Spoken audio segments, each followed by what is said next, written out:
This is the KPMG Arise Budget Today 2024. Now let's talk about manufacturing and consumer markets. Quite a very big story, and I've got two panelists here to discuss it with me. Both of them well-heeled here at KPMG. Let me introduce first. Ladies go first, Mohammed. So please allow me to introduce your colleague, Ijeoma, who is in charge of as a partner at KPMG. Thank you so much, Ijeoma, Emezie-Ezigbo. And of course, Mohammed, it's good to have you here as well. I hope we can go on a first name basis. Yeah, sure. Great, thank you. Makes it a lot easier. When you talk about manufacturing, let's look at this, what you folks put together and show that to our viewers in terms of the nuggets around manufacturing and consumer markets for 2024. Inflation is hovering around. This is what inflation projection is. We're around 28.33 right now. But this is what the projection is in the new year budget. Exchange rate is expected to be around 750. We're doing about 800 somewhat right now, oscillating around 1,000, 850. It keeps going in and out every day. At the Nathan market, by the way, I don't use the black market. I don't like the black market. But again, this is what it is. Projected revenue roughly 42%. Revenue from independent sources around 39%, and projected dollar revenue about roughly 20%. And if you look at the allocations just around my corner here, the far right of the screen is about 26 billion for the Ministry of Industry, Trade and Investment to power manufacturing sector, industrial trade and investment. That figure, you're going to tell me what you think with that can bite a little bit. That's 1.2 trillion. Oh, I beg your pardon. That's 1.2 trillion for infrastructure, works, power, transport, and water resources. Is that enough to share? That's 534 billion allocation to special development, poverty reduction, an additional 2.35 trillion allocation to defense and security. All of this together go into manufacturing and consumer credit, consumer market. This is very huge, as it were, when you talk about the country. This is the engine, the heart of the entire budget, whatever we're talking about. This is where we need to make the money. This is where we need to bring in the money. This is where we need to create jobs. This is where we need to create wealth. So everything is in here in the manufacturing and consumer market and how to boost Nigeria. So I'm going to ask you first. So when you look at this issue, when you look at the, Ijeoma, the FX challenges and all of that within that sector, what can companies look forward to this year in terms of this volatility in exchange rate? And if they can plan, what do you think they can plan with in terms of exchange rate? What can they hold down? Yeah, so that's a very interesting question, boss, and thank you for that question. So when you look at the challenges that manufacturing sector has had in terms of FX, it's really been two issues. It's been the volatility, and it's been also the availability of the FX. So one is the volatility in the rate, which just makes it difficult for them to plan. And then the second one is whether the FX is available in the first instance. So I know you mentioned that you don't like the black market trade, but unfortunately, when we sit down with our clients, most of them are deferring to the black market to source FX because they need those critically to import the raw materials and the machinery that they need to get manufacturing going on. So that's one sector that we believe that the government needs to have some sort of, not just from a budgetary allocation point of view, but from a physical and integrated monetary policy. A combination of both should help them stem the issues that we have in the FX market. But beyond that, we also see, when we sit down with our clients, we see them trying to increase the level of export sales. A lot of them have gone into significant investments in this area. Flour mills of Nigeria, UAC, and most especially the multinationals, the likes of Nestle and the likes of the breweries, they've done quite a bit. But in spite of that, when you look at the numbers, for example, Flour mills of Nigeria, which is leading this sector, Flour mills of Nigeria still has 2%. It's only 2% contribution of export sales to the overall revenue, which is still very small. So what can government do to ensure that there is increase in export sales? So that beyond the availability of FX locally in the markets, the consumer markets, manufacturing companies can increase their level of FX earnings to be able also to fund their FX requirements. Interesting. I want to go to Mohammed, but just very quickly, do you think a weak exchange rate has some value in any way for industrial manufacturing if your currency is weak? Does it have any value, or is it all negative? Whether your currency is weak or not, at the end of the day, it's down to your productive capacity and your ability to find the right market, and of course to have the right local market. Today, poverty in Nigeria is at the all-time high. If you have a low exchange rate and you still don't have the purchasing power for the local market, and of course the ability to export into the foreign markets where you have your customers and your markets, you still won't have anything to do. You'll still be able to do anything with the weak exchange rate. So when you see the weak exchange rate in China, for example, it's down to the fact that they're able to benefit from the weak exchange rate to export, to drive their export sales to the US and of course to Africa, where we've almost become a dumping ground. Japan the same as well. Absolutely. Exactly. So that takes us to the consumer market. 200 million people, as it were, and we're all hungry for something. We want new phones, we want food on the table, we want to look really nice, we want to enjoy the best of what the folks around the world have also enjoyed in developed markets. Do you think this figure, this money here, hanging around me here, it will be enough for us to stimulate consumer spending in Nigeria as we see exchange rate, inflation, weakening consumers' pockets almost on a daily basis? Yeah, thank you very much. When it comes to stimulating consumer spending, we're talking about purchasing power. And, if I look at, what you've just shown there, the budgetary allocation, allocating 534 billion towards social development and poverty reduction, you don't achieve sustainable increase in purchasing power via handouts. It won't happen. You've got to create the jobs. And today, there are things that the government can do to create jobs, is to empower the private sector. And how do you empower the private sector? Is by creating the enabling environment. I like being practical. If you look at, today we have car assemblers in Nigeria, right? The government today is one of the biggest buyers of cars, right? And recently, if you look at the number of cars that we have to buy for our public, servants, huge number of cars. There are two implications for that. First, there's no single supplier that can provide or supply the number of cars. So that means they have to import those cars. So you put additional pressures on the FX that you don't have and that should have been available to manufacturers. And so if you, growing up in this country, right, I used to see Peugeot as the official car. To me, growing up, it has seemed Peugeot was the official car of the public sector. Of the Federal Republic of Nigeria. Yes, of Nigeria. Exactly. Assembled in Kaduna. Yeah. Today, that's not the case. And so if you have a government policy that says, hey, all government functionaries, right, you have to use cars that are assembled in Nigeria, made in Nigeria cars, that could have a huge impact. And that's how you create jobs. Because you have businesses in Nigeria, all these car assemblers, you enable them. They have to hire more people. Those cars will be maintained here in Nigeria. It will have a multiplier effect. So you think creating jobs goes with a nexus to higher consumer spending? Exactly.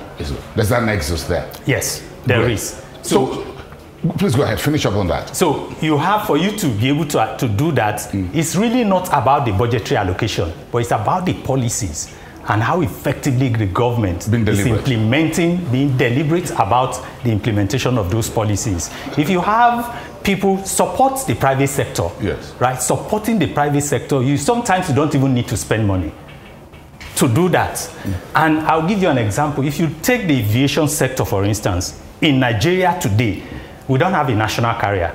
Most countries don't have, which is not a problem.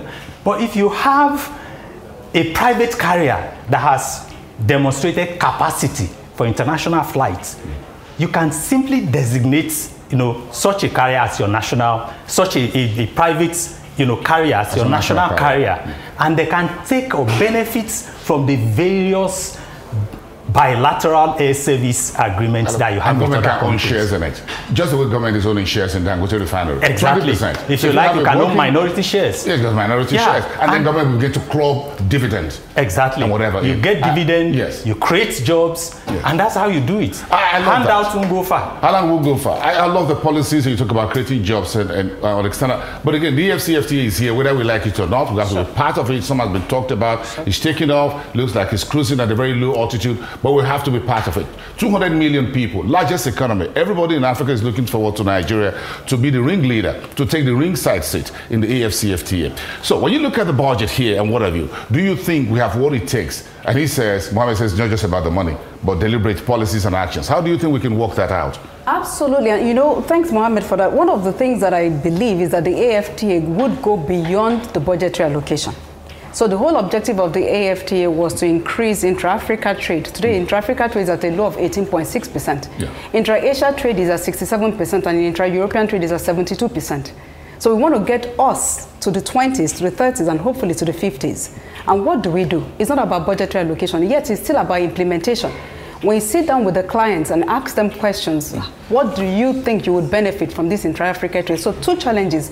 The government is first worried about the tariff loss in tariff revenue. And of course, the players are worried largely around the uneven distribution of costs and benefits.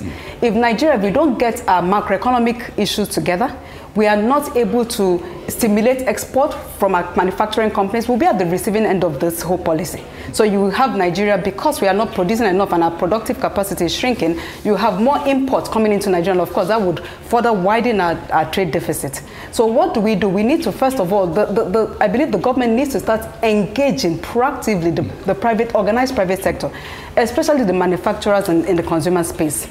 What do they need to do? They first of all need to harmonize the tariff guidelines so that at least there's clarity in what the tariffs are. And then have some policies around the non-tariff guidelines. We need to look at trade facilitation.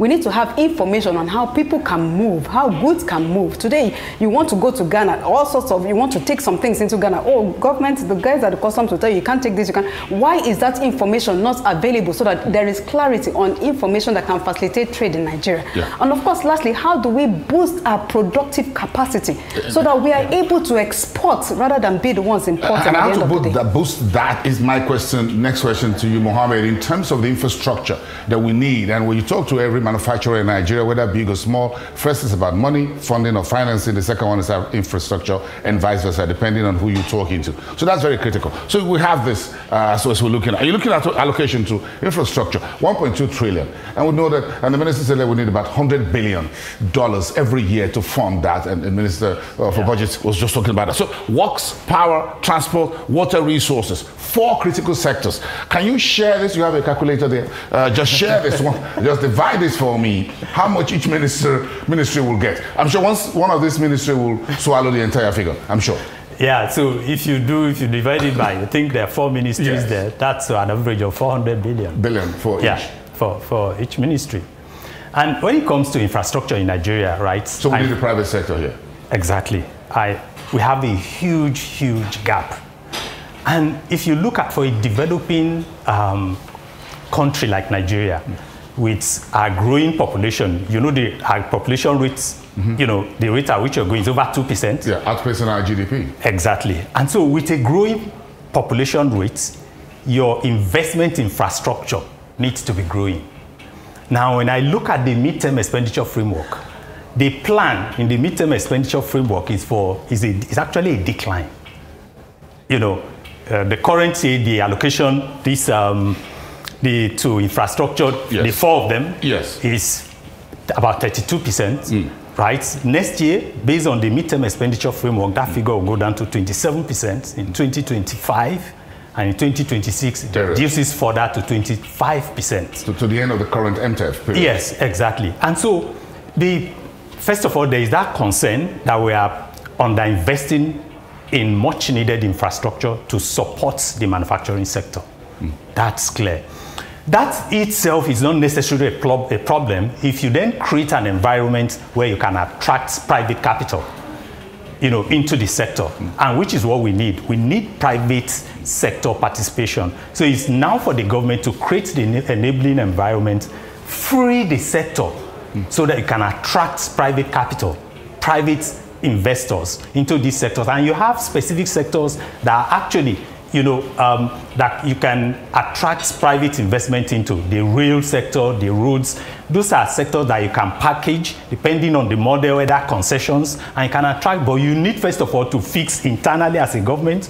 You need to fix all the issues that needs to be fixed. Interesting. You know? And in talking about fixing those issues, and I'm sure, Ijeoma, you're in charge of you do transactions and deals advising KPMG. So I'm sure you're the one who get the call sometimes from these investors say, hey, they want want to come in, they want to go out. And once you see them leaving the country, I'm sure you're heartbroken in a manner of speaking that, oh, what have we done wrong to see them go? And we're losing them to other jurisdictions. In fact, we find companies that exited Nigeria and still doing business in other parts of Africa. Absolutely. Very interesting. Yeah. Bata, for example. Quite sad. Bata, for example, is still on the Nairobi Stock Exchange, for example, as a listed company. Ever-ready batteries. And we all had that in the 70s and 80s. So, Ijeoma, what do you think we need to do to court these investors and retain them? When you say I do, or when we say I do to these foreign investors, how do we keep it up? Sure. Absolutely. I mean, you talked about the companies that exit Nigeria and continue to do business in other parts of Africa. Yes. But these companies that are exiting Nigeria still continue to do business in Nigeria. So that's the interesting part under of this. Under a different model. Arrangement. So they have a third-party distribution model where they are still selling their goods and products in Nigeria. So the reason why they're leaving the country is not because of any demand issue, it's just because of the ease of doing business in Nigeria. Removing manufacturing footprint and going to this just simply third-party distribution. Absolutely, which is very bad for us as a country, right? So when you look at the challenges, and this is not just manufacturing, we had in the earlier talk about the agriculture guys who are closing business. Yes. When you look at that whole manufacturing value chain, it's become very challenging. It's become very challenging over the years. A lot of the manufacturers in Nigeria at some point had to be financed through imported capital, right? And still today, that's where you have the deals that are coming in. Investments, a lot of them relied on foreign investments. A lot of them borrowed from foreign lenders because we had challenges in the local economy where the cost of debt in Nigeria was in the double digits, way high double digits, 20%, 30% sometimes. Now, with the Naira devaluation, it became almost impossible for them to continue to operate importing their raw materials. So a lot of them had to be subsidized by their operations in other countries. Now, when you look at, for example, when you look at GSK, the contribution of GSK's operation, of Nigeria's operation to the global operation, it was under 1%. So it didn't make sense for them to continue to endure the challenges of doing business in Nigeria while continuing to be physically operating in the country. But we have a long way to go, and government has a lot of policies that they need to put in place to ensure that this does not continue to happen. And this is really, at the end of the day, one of the things that we say, I recall the thought leadership, when we looked at investment flows within the region. Yes. And the end of the story, or the conclusion or the summary for us of the finding is that capital will go where it has the highest risk-adjusted return. Nigeria's risk profile for the returns that is coming out of the country is very little. When you look at the investments in energy, which is where a lot of investment has gone at 40%, and you look at consumer at 80%, it's really because of consumer markets at 8% is down to the challenges across the value chain. Whether it's agriculture, whether it's access to capital, whether it's really just that enabling environment, fiscal and monetary policy, export opportunities for the sector, all that needs to come together. I recall a couple of years ago, the federal government had implemented the export expansion grant, EEG. Yes. You all remember that? Yes. It really encouraged a lot of the manufacturers to seek to export out of the country. Exactly. I remember sitting down with flour mills those days. It used to be a significant part of the likes of flour mills, the likes of the breweries, Guinness at the time, a lot of export going out of those businesses. But when the EEG was scrapped in 2014, it was reintroduced in 2017, but didn't quite work, right?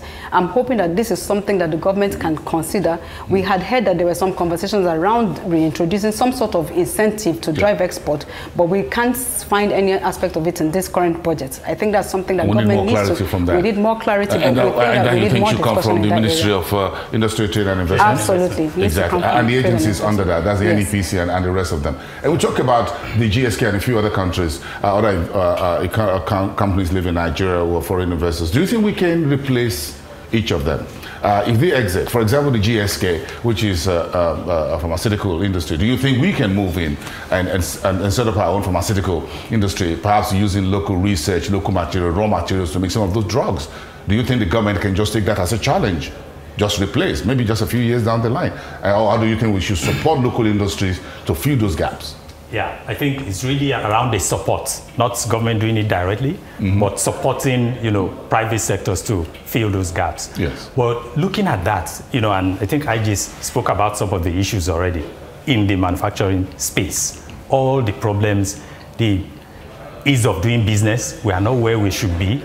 And we should always remember that when it comes to investment, whether local or foreign, you are in competition with people.